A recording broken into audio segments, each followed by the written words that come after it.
प्रणम्य शिरसा देवं गौरीपुत्रं विनायकं भक्तावासं स्मरे नित्यम् आयुः कामार्थसिद्धये।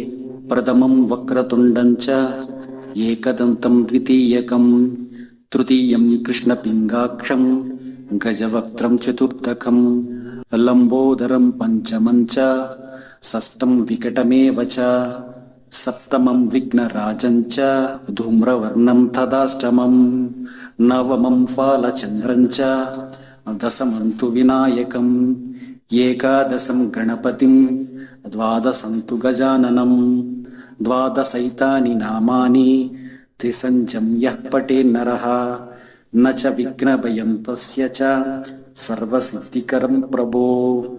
विद्यार्थी लभते विद्यां धनार्थी लभते धनं पुत्रार्थी लभते पुत्रान् मोक्षार्थी लभते गतिं।